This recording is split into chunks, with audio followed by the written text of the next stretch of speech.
Sure. Just a word about where these started. Back, Yeah. we began these 5 programs with the dissertation. Yeah.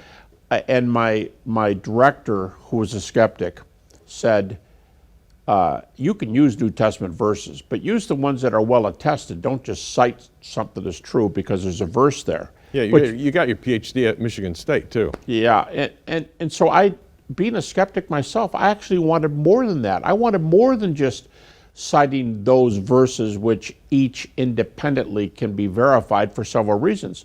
So I started working on this idea that I later called the minimal facts.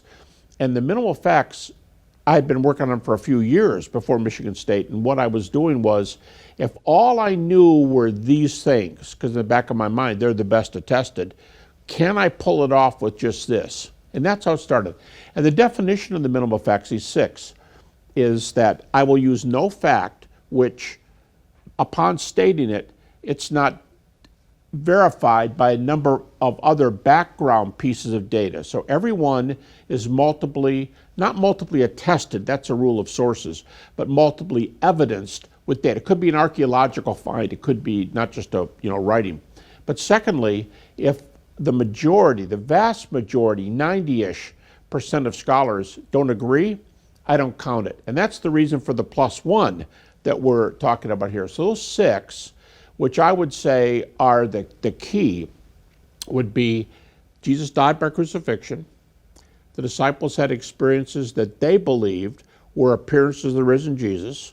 This was proclaimed immediately. And this fact is the one that's really buckled down since I did my dissertation way back in 1976, because critics are saying the consensus New Testament view is that this was proclaimed within +3 years after the cross. And some say that early creed, 1 Corinthians 15, was taken all the way back to the year of the crucifixion.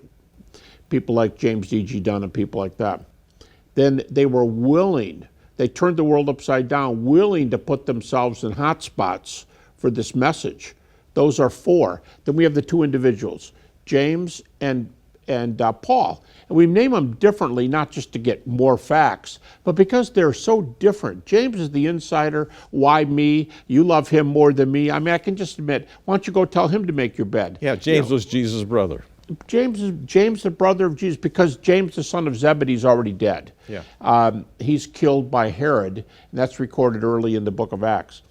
And so we have James and Paul being the PhD in Old Testament, as we've been calling them, an insider and outsider who say that these things are true. But then when Paul goes to Jerusalem and backs this up with Peter and James, the brother of Jesus, and later with John, we're getting confirmation from the others, so that 1 Corinthians 15:11, we're all preaching the same message, is also true. So that's a rundown of the 6